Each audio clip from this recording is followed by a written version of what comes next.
Hi everyone.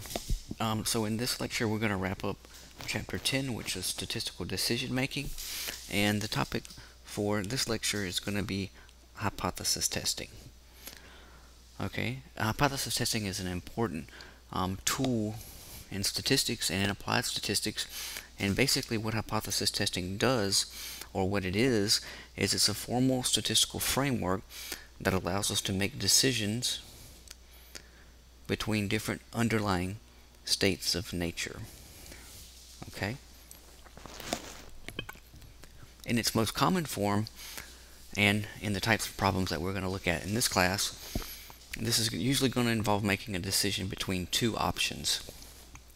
And the first of these two options that I've listed here is the so-called null hypothesis, H naught, so null, hence this value 0. And the null hypothesis is typically a statement that there's no difference or association, so that nothing is going on. So it's like our current belief in the state of nature, and we'll only update our belief in the state of nature, for instance, to an alternative hypothesis if the data supports that decision. So a very common type of null hypothesis that we're going to look at in this class and in this lecture are ones that look like this. So for instance, H naught mu t equals mu c, and this would denote a null hypothesis that says the mean in, say, group 1, a treatment group, is equal to the mean in a control group or placebo group. And you can probably envision an intervention study where you do an intervention, so you have a treatment group and you have a control group that didn't get the intervention. Maybe it's a pill or some other type of treatment, and you're interested in whether or not this treatment has any effect on, say, mean blood pressure levels. So are the mean blood pressure levels in this treatment group equal to the mean blood pressure in this control group? So this null hypothesis that I've written here is a statement of no difference between groups. Okay? And it turns out that most often the alternative hypothesis is actually the hypothesis that the study is designed to show or to prove. Alright? And the decisions that we're going to make are either to reject the null in favor of the alternative, or we're going to fail to reject the null.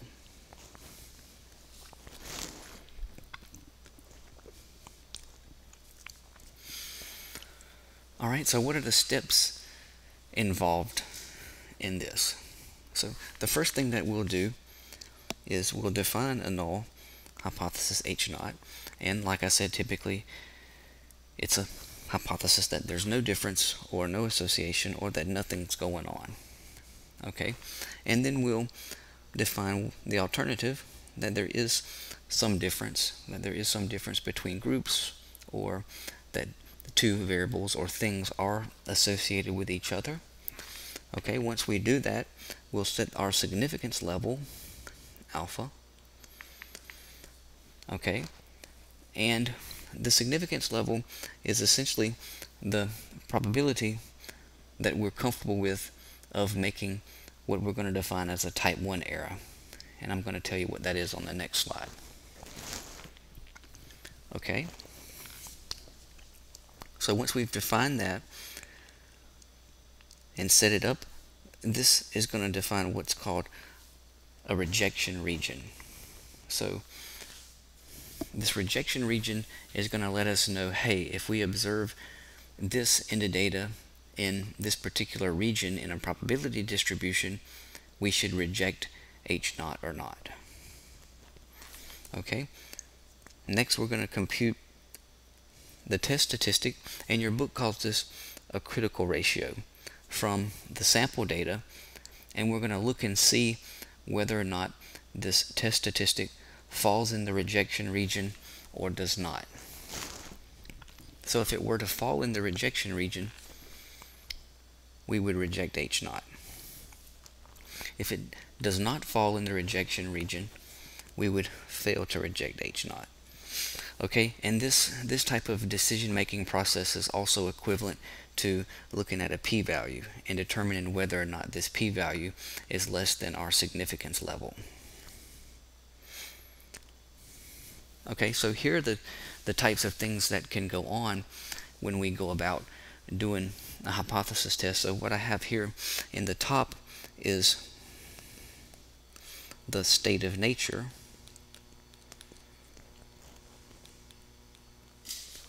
So either the null hypothesis is true or false, and what I've listed here are the possible decisions that we can make. So we can fail to reject H naught, or we can reject H naught.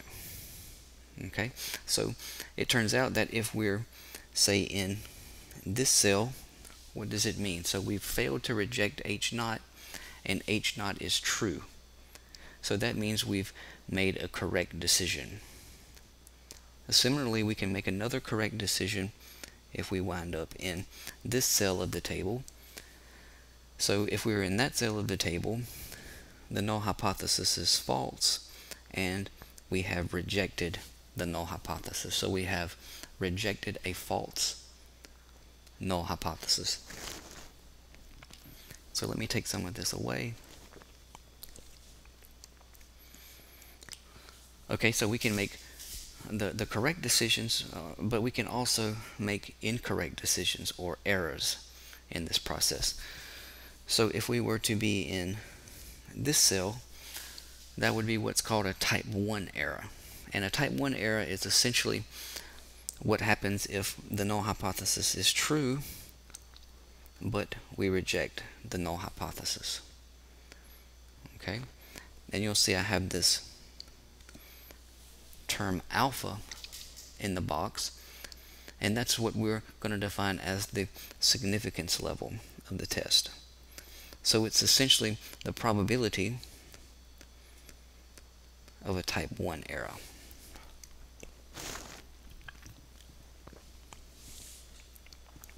Okay, we could also wind up in this box, and if we were to wind up in this box,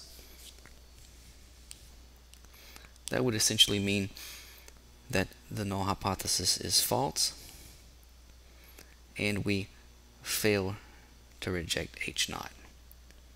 So we have failed to reject a false null hypothesis. And this type of error is called a type 2 error. Alright? So it turns out, what I've written down here is, when I say we want this to be small, what I mean is we want the probability of a type 1 error to be small. So i.e. the probability of a type 1 error to be small.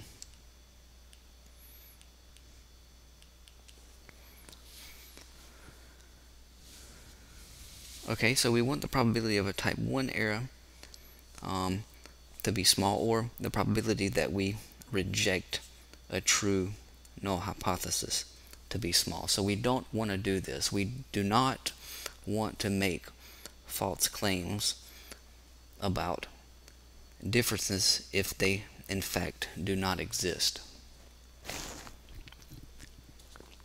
Unfortunately though, we can't make alpha too small. So there's a trade-off between type 1 error and type 2 error. So if we were to make alpha too small, then we'd never be able to detect a true difference. So we'd never be able to reject the null hypothesis when indeed it were false. Okay, so that's why we have a default level, and typically this is from the medical literature and most of literature in general, this is usually set to be 0.05, and as I mentioned last time, this is due to Fisher. Okay, so we typically set this tolerance, or this probability of a type 1 error that we're comfortable with, to be 0.05.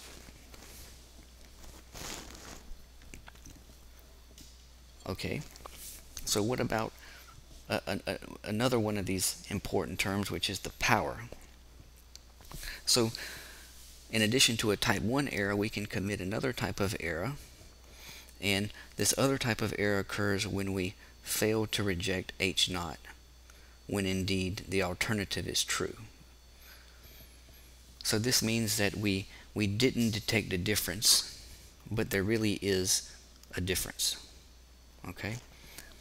This is a type 2 error, and if we want to write it out in terms of probabilities, the probability that we commit a type 2 error, we can write it this way. So that would be the probability that we fail to reject H0 given that the alternative is true. So this vertical bar that you see here is read as a given in the probability notation.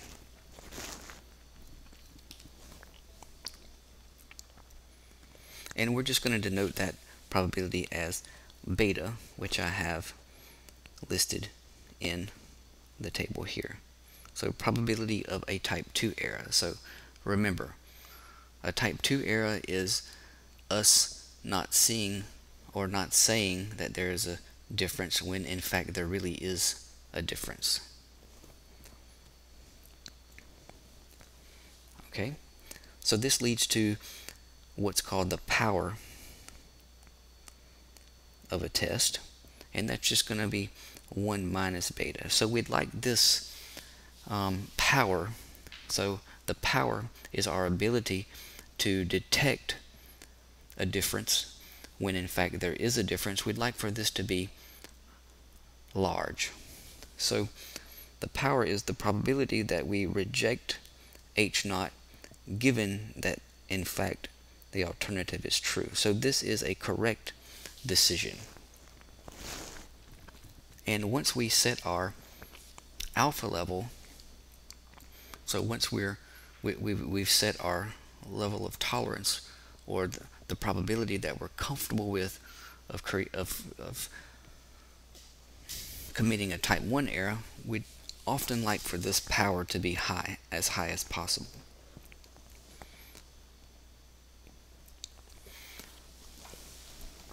Okay, so I told you that often these tests are formulated by computing some form of test statistic from the data and looking to see whether or not this test statistic falls in what's called a rejection region. Okay, I'm sure you've heard of the term p-value before, and the p-value is another way to form a decision about H0 versus the alternative hypothesis. So the p-value is the probability of observing the data that you observed, or something more extreme, given that H0 is true. Okay, so if your data is not consistent with H0, then this p-value will be small.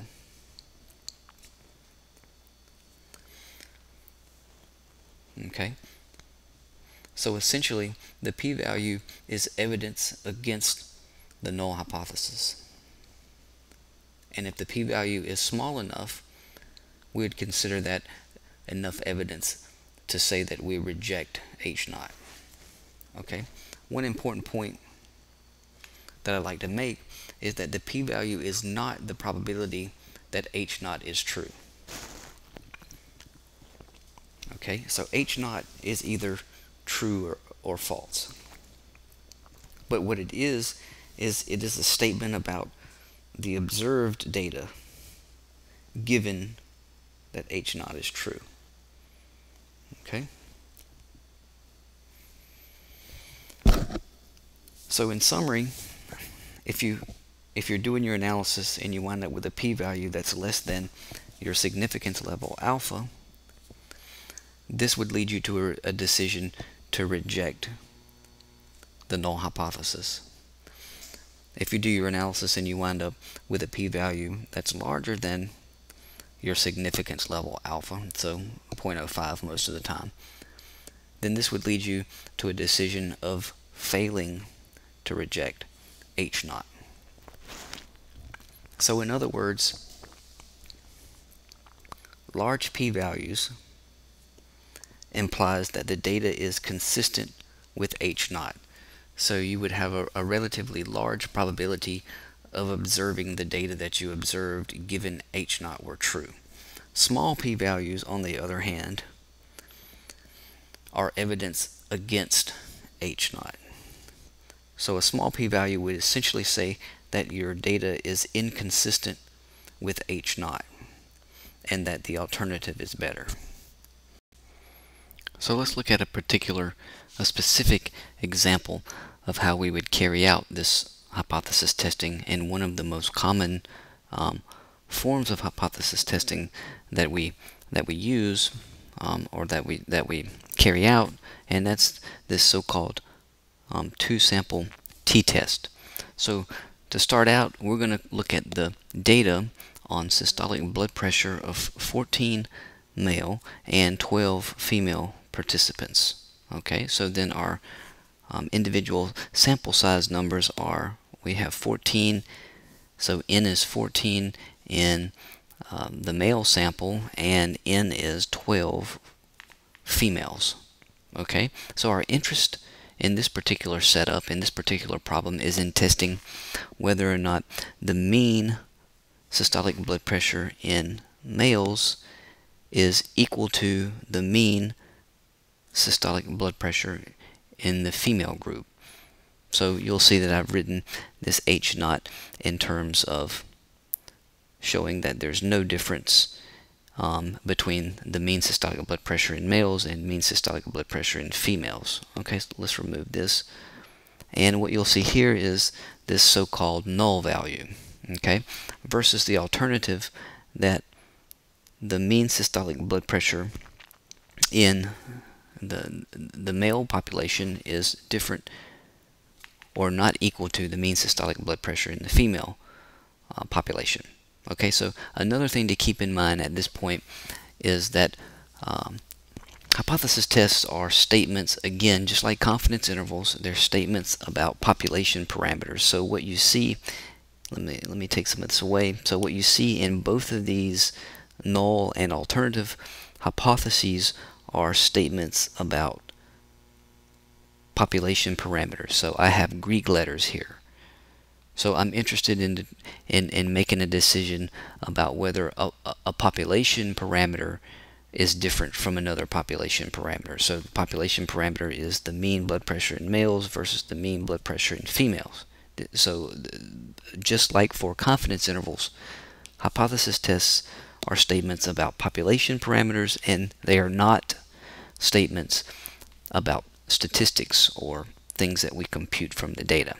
Okay, so in order to carry this hypothesis testing out, we collected some data and we computed the following. So we have the sample mean in the male group, so X bar sub m, and that was 118.3 millimeters of mercury, and the sample mean of systolic blood pressure in the female group, X bar sub f, was 107 millimeters of mercury. Okay, and we have these total sum of squares in the males, the total sum of squares in the females, and the reason that we need these quantities is so that we can compute this pooled estimate of the variance, because the pooled estimate of the variance essentially requires those numbers to be plugged in the numerator here. So in the numerator you'll see total sum of squares male, total sum of squares female, and essentially this is like the sample variances without dividing by n minus 1. Okay, so let's take this away. Another thing that you'll see down here again is the degrees of freedom. So the number of observations in the male group plus the number of observations in the female group minus 2. And again minus 2 because we've estimated already two parameters. So we've estimated the mean in the male group with X bar m and we've estimated the population mean in the female group, in the female population, with this sample mean x bar f. So we were subtracting those degrees of freedom that we have already used by estimating those two means. Okay, so for this particular set of data, what the numbers work out to are 911.3 millimeters of mercury for the total sum of squares in the male group, and 907.5 millimeters of mercury for the total sum of squares in the female group. Okay, so after we plug in the appropriate numbers in the right spots, so you'll see here I've plugged in 911.3 for the TSS in the male sample. I've plugged in 907.5 for TSS from the female sample, and down here I have the number of observations in the male group, the number of observations in the female group, and I've subtracted by 2. Okay, so at the end of the day, what you'll wind up with is this number, this numerical 75.78. Alright, and if we plug these things into our formula for the pooled standard error, and we do square roots, some multiplication, some numerical calculations, we'll wind up with the standard error, the pooled standard error winds up being 3.42 millimeters of mercury. Okay, now you'll see what I have here is the actual test statistic. So this t statistic, okay, and this is similar to what your book defines as a critical ratio. It's usually called a test statistic. So it's the statistic that you compute from the data that lets you determine whether or not to reject or fail to reject your null hypothesis. So it's actually this test statistic that you look and see where it falls. So whether it falls in the rejection region or whether it does not fall in the rejection region. And also it's typically this test statistic that you use to compute the p-value. So you basically find out where this observed test statistic falls on the appropriate distribution function. In this case it would be a t-distribution with 24 degrees of freedom. So that's how we would compute the p-value in this case. So it turns out that after we compute the test statistic here, so we've plugged in everything that we need into our formula, we wind up with a final 3.30. And generally anything larger than 2, as long as your sample sizes are large enough, say more than 15 or 20, anything greater than 2 is going to wind up being significant, because that's getting kind of far out there in the tail, even of a t-distribution. Even though it has a heavier tail than a normal, as your sample size gets larger and larger, so as your degrees of freedom get larger and larger, this thing's going to look more and more like a normal distribution. And in fact, if you could let n go to, say, infinity, so if you had an infinite number of observations in your data set, this would indeed be exactly a normal distribution. But we don't have infinitely many people in the sample. We only have 14 and 12 and degrees of freedom of 24. So if we were to look at the t-distribution with 24 degrees of freedom, let me just draw this out for you real quick. So where's this p-value coming from here? So let's just pretend that we're looking at a t-distribution with, so I'm going to draw my t-distribution here. This is supposed to be a t-distribution with 24 degrees of freedom, so I'll just write t with 24 degrees of freedom distribution. We know that if our normality assumption for the population holds, then in fact this quantity that we compute, this guy right here, does follow a t-distribution.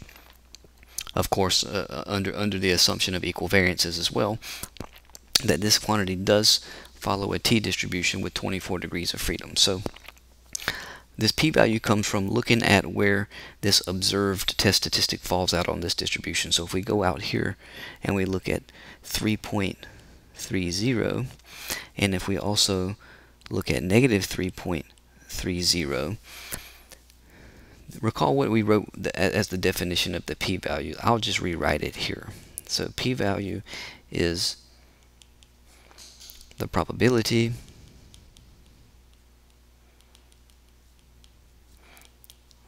of observing your data, i.e. the test statistic that you observed,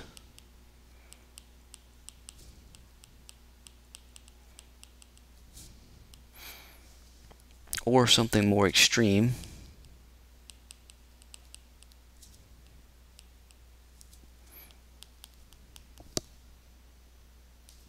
under the null. Okay, so what does that mean in terms of looking at this distribution? So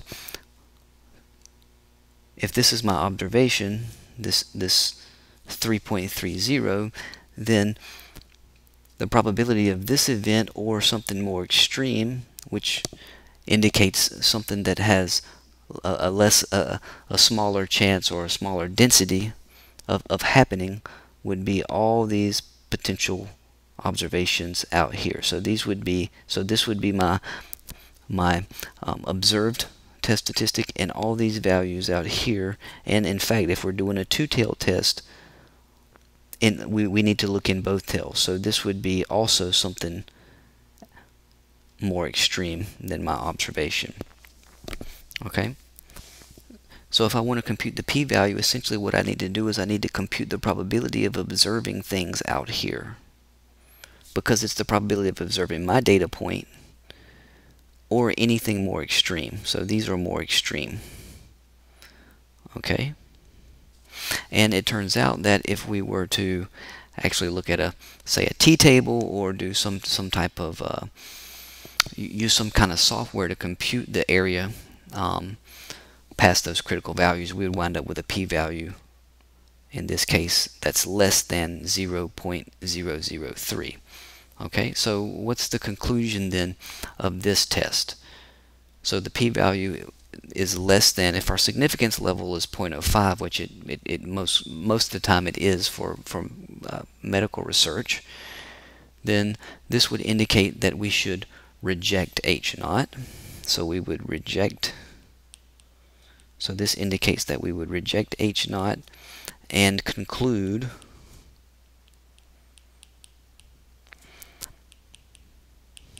So what would we conclude? Well, we would conclude that the mean systolic blood pressure in males, so mu sub m, is greater than the mean systolic blood pressure in females. And the reason that we can talk about the direction of this conclusion, so let me just rewrite that. So we would reject H0 and conclude that the mean systolic blood pressure in males is greater than the mean systolic blood pressure in females. So we can talk about direction even though we didn't do a two-tailed test here. Okay, and the reason is because if we had have done the two-tailed test, I'm sorry, the one-tailed test, we actually did a two-tailed test here. Okay, so we did a two-tailed test because we looked in both tails of the distribution when we computed the p-value. So the reason that we can talk about direction here is because if we had have performed the one-tailed test, we would also have rejected H0. Okay, and how do we know based on the data which direction I can take? So how do I know to say the mean systolic blood pressure in males is greater than the mean systolic blood pressure in females? Well, once I've rejected H0, then all I really need to do is go back up here and look at the original sample means and determine that. So once I've rejected H0, I look at the sample mean in the male group, 118.3 millimeters of mercury, and in the female group, 107 millimeters of mercury. And I see that the mean in the male group is larger than the mean in the female group. So that's how you would interpret the results of this hypothesis test. Okay.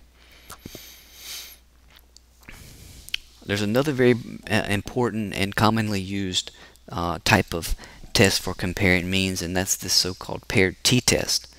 And it turns out that a lot of studies involve paired data. For instance, when you have a pre versus a post design, for instance, a pre versus post intervention study, and you might envision that you have a study about blood pressure, and you measure blood pressure on the same individuals, say before and after a treatment's given. Okay, so this is a pre versus post design, and it turns out that you shouldn't do the 2-sample t-test that we just did in the previous slide, because in this situation you don't have independent groups. Okay, your pre and your post group are not independent. They're actual measurements on the same units or on the same individuals. Okay, you would only want to do the 2-sample t-test if you really do have independent groups. Okay, so it turns out a paired t-test is oftentimes more appropriate and usually more powerful for detecting differences if you do have this paired data. Okay, so how does the paired t-test work? Well, the null hypothesis looks somewhat similar to the null hypothesis of the 2-sample t-test. So we have a null that looks like this. We've got a mean in the post group, so after intervention, and we have a mean in the pre-intervention group, and we're interested in whether or not those means are equal to each other, or equivalently whether the difference in those means is 0 versus that they're not. Okay, so for the paired t-test, this is going to boil down to looking at the mean of the differences. Okay, and that's what essentially I've written here. So this is, we can rewrite this hypothesis test as a statement about whether the mean difference is equal to 0. So that's this H naught here. So that's this H naught here, versus the alternative that the mean difference or mean change is different from 0. Okay, and in order to carry out this paired t-test, it essentially boils down to a 1-sample t-test, but the 1-sample t-test is just performed on the differences of the observations. Okay, so essentially what you would do is for each observation you've got a pre and you've got a post measurement, and you can take the differences of the pre and the post measurements for each individual. So for subject I, you would have this difference in the pre and the post measurements. Okay. Next, what you would do is you would compute, once you have your differences, your pre and your post differences, this gives you the ability to compute the sample mean of those differences. Okay, so that's what's denoted here as this D1 bar. And also the standard error of this mean of the differences looks essentially like what the standard error looks like in the 1-sample situation. So we've got a sample sample variance squared divided by n, and the whole thing square rooted. Okay. So let's take some of this away. And then once you compute these quantities, you can compute what's called this paired t-statistic. Okay? And this paired t-statistic essentially just looks like this observed difference in means, or mean of the differences, minus whatever null value you're testing against. So that's here. Okay, divided by the standard error of this D1 bar. And this will be compared to a t-distribution with n-1 degrees of freedom. Okay, and you could compute a p-value and eventually make a decision as far as whether to reject H0 or fail to reject H0. Okay, so let's take this away. Okay, another important type of test are these so-called z-tests, and these z-tests are interesting and useful for testing proportions.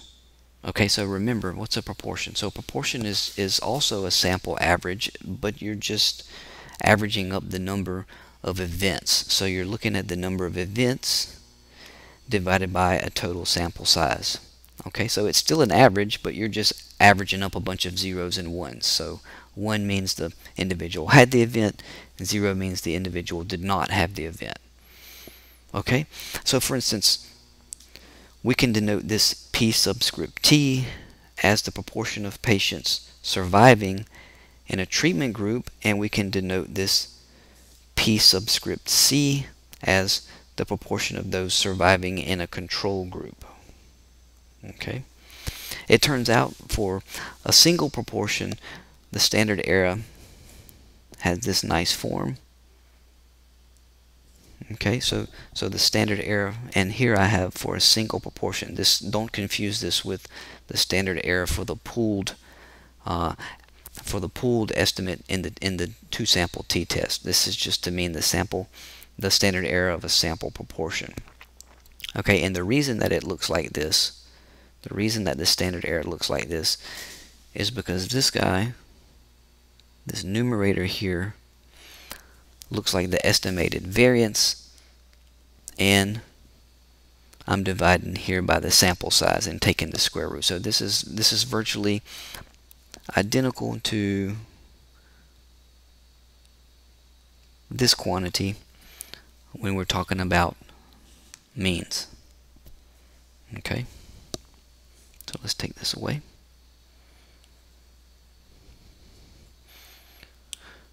So it turns out that we can quite easily form 95% or any percent confidence intervals for the true probability of a particular event. We'll call it pi, and the confidence interval, a 95% confidence interval in particular, is going to look like this. So it's going to look like P, your sample proportion, plus or minus some quantity. You'll probably notice that this looks familiar from a z-test. This looks like the quantile from a normal distribution times the standard error.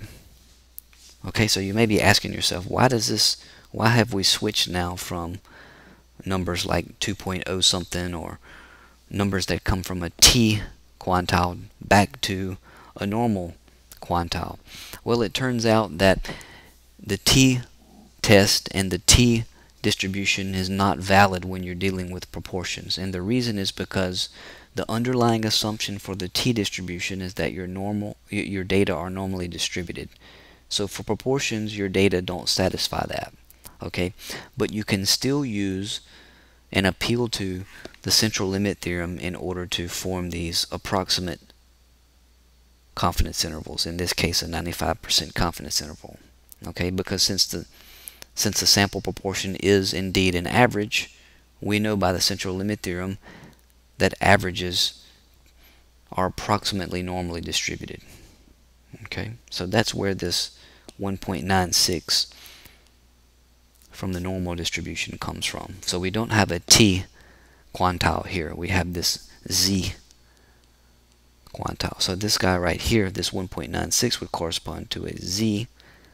So the quantile for a standard normal distribution with area 0.975 to the left of it.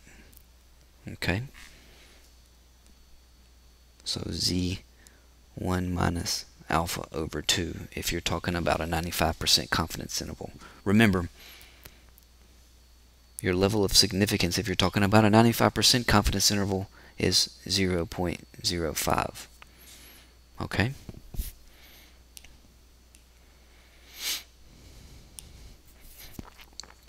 And I've denoted the true probability of the event as pi. Okay? And P would be your sample estimate of this true probability of event.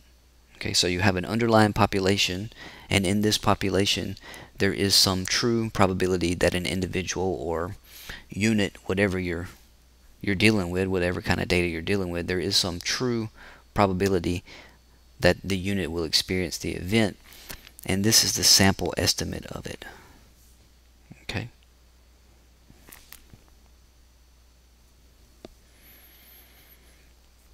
Okay, so how can we carry out a z-test? Well, let's look at an example. So let's look at an example for a z-test for proportion. So as an example, so actually in this example we're gonna construct this kind of confidence interval that we've described here. Okay, and then we're gonna do a z-test. We're gonna do a z-test for another set of data in a minute. Okay, but for now, let's look at how do we construct a confidence interval for a proportion. So let's consider that we have an example. We've got a study where we had 100 patients in a particular treatment group, and we assume that 60 out of those 100 patients, so 60 out of 100, survived. Okay,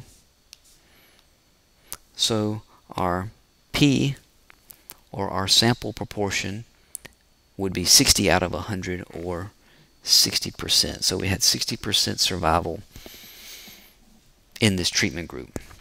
Okay, if we use the formula for the standard error of a proportion on the previous page, then our standard error looks like this. So this would be our P, which was 0.6, R times 1 minus P, so 1 minus 0.6, which would be 0.4, divided by our sample size of 100, and then take the square root. If we carry this out, we should get this quantity. Okay? So the corresponding 95% confidence interval for the true probability of survival in our treatment group, pi, and actually I probably should have written this as pi sub t. So this is the probability of survival, the true probability of survival in the population of those who will undergo treatment. Okay. So our 95% confidence interval for this population parameter then takes this form. So it's our sample estimate of this guy. So 0.6 would be our sample estimate of this true underlying proportion or probability of a person to survive in the treatment group. And then plus or minus our z our z value. So for a 95% confidence interval, that's 1.96, and I should have a decimal here. So 1.96 times this standard error. Okay, and if we were to carry out the math, we should get a confidence interval, a 95% confidence interval, with left endpoint 0.5, or approximately 0.5, and right hand endpoint approximately 0.7. Okay, so how could we write down an interpretation of this confidence interval in kind of a careful way, so that we don't make some of these lingo mistakes that are common? So we would say something like this. We would say we are 95% confident that the true probability pi, and I'm just going to go ahead and write a subscript t, that the true probability pi of survival in the treatment group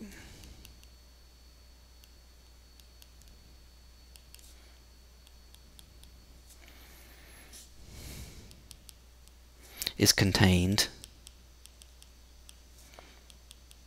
in the interval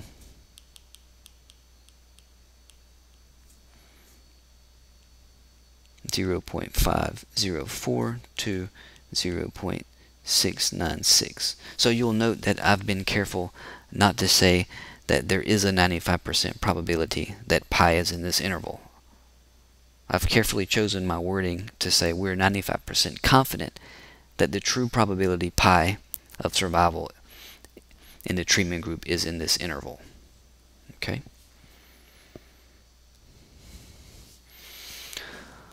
Alright, well, what if we wanted to compare the proportions between two groups. Say, what if we wanted to compare survival rates in the treatment group versus an untreated or a control group?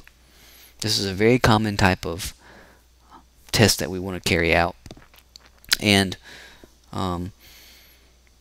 if we wanted to carry this test out, and there are some typos here. Let me correct this. So I'm going to write this as pi because I'm talking about probabilities here. I'm talking about the probability of survival in the treatment group and the probability of survival in the control group. And I want to test whether or not those probabilities are equal to each other. Okay, so or whether their difference is 0. That's an equivalent. That's an equivalent statement.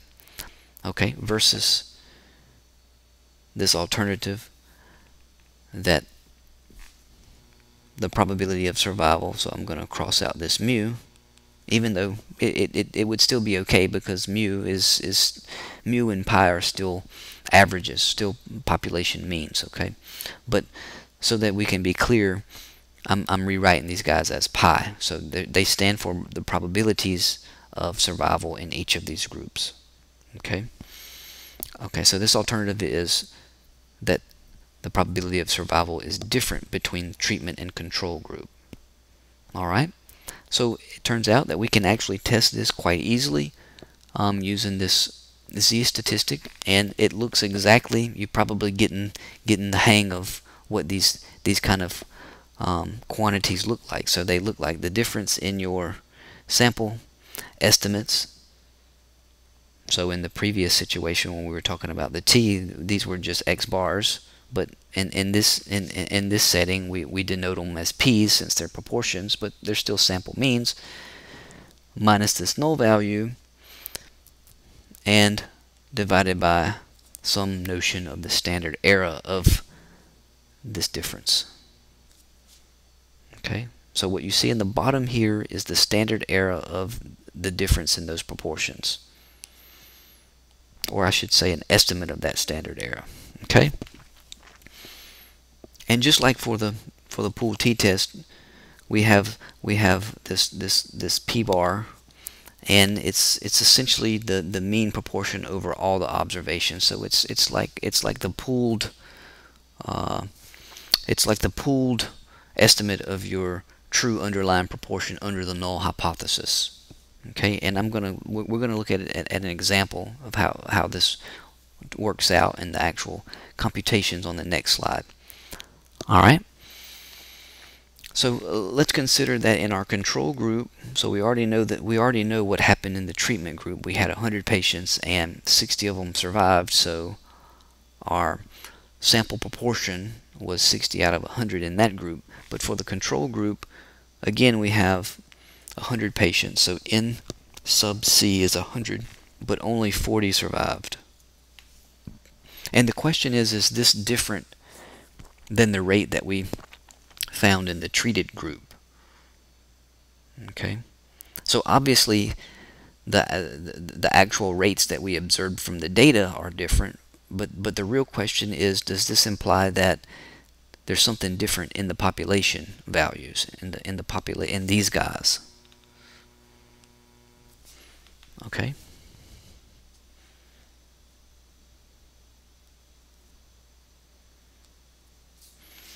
So let's actually carry out the z-test for this set of data. Okay, so we've got 60 survivals out of 100 in the treatment group. So our PT is 0.60. So remember, this PT is the proportion of events in the treatment group. Let me take this away. For the control group, we had 40 survivals out of a total of 100. So that means our proportion in the control group is 0.4. Okay. Now this p-bar is the overall.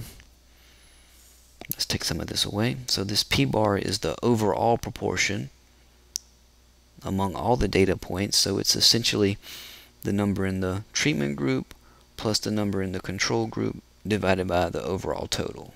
So that's why I have 100 out of 200 here. Okay, and that works out to be 0.5.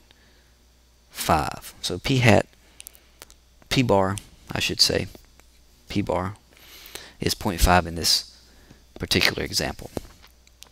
So if we carry out, if we use the formula for the z statistic, for this z statistic, or your book calls it again critical ratio, then this is what we'll come up with. So we'll have the difference in our observed proportions in the top.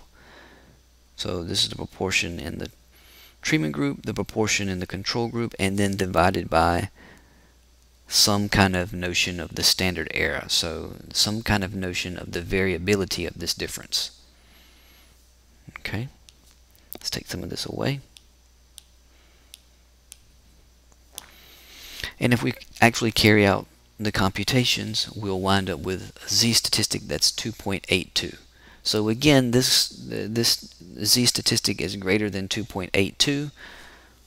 Our sample sizes are relatively large, 100 in each group, so we're pretty safe to assume that this is going to lead to a rejection of the null hypothesis. So if the null hypothesis were indeed true, we're very unlikely to observe this kind of difference. So we're very unlikely to observe this kind of test statistic. It's just too far out in the tails of the normal distribution.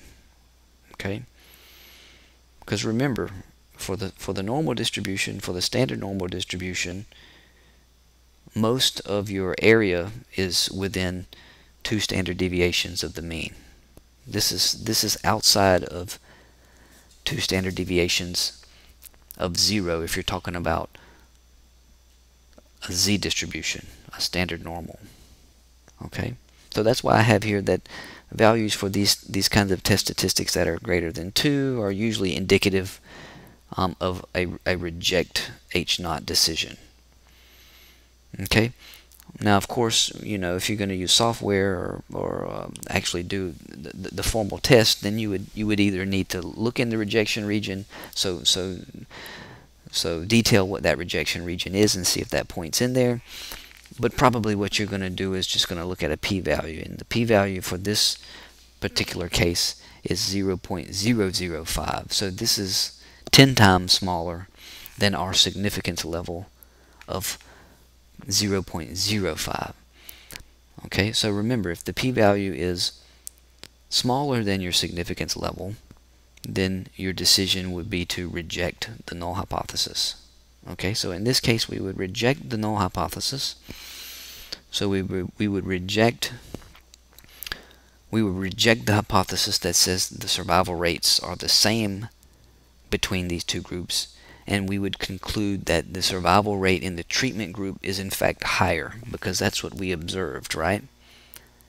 0.6 versus 0.4. So once we make the decision and reject H0, if we've done a two-tailed test, which we have here, this is the p-value for the two-tailed test, then we can talk about direction by looking at the actual observed values, so 0.6 versus 0.4. So this says that indeed we had a higher survival rate in the treatment group versus the control group, and this is statistically significant because our p-value, so it's statistically significant at this alpha level. Okay, so it turns out that this z-test that we've just done is essentially equivalent to the most common type of test that we're going to do for this kind of categorical data like this, and that's this chi-square test. So you would essentially get the same conclusion if you were to perform the chi-square test on this data. Okay, so conclusion. So in this chapter we've kind of discussed the underlying mechanics of confidence intervals. We don't really need to dwell too much on the formulas, but the actual mechanics and how these things are carried out. For instance, what do null hypotheses look like? Alternative ones. What do you do if you have a p-value that's, if you wind up with a p-value that's smaller than your significance level alpha? What do you do when you have a p-value that's larger than your significance level alpha, and that sort of thing? So that should be the focus. Okay, we've also looked at examples where we've actually used the t-test to compare two means, and we've done a z-test to compare two proportions. Okay, so in the next chapter we're going to dig down a little deeper into this, and we're going to talk about this bivariate analyses, where we're going to look at the different types of statistical methods that you should use if you're wanting to determine whether there are associations between two variables. And depending on the types of variables that you're looking at, that's going to determine which statistical tests and analyses you should use to try to elucidate those associations. Thank you.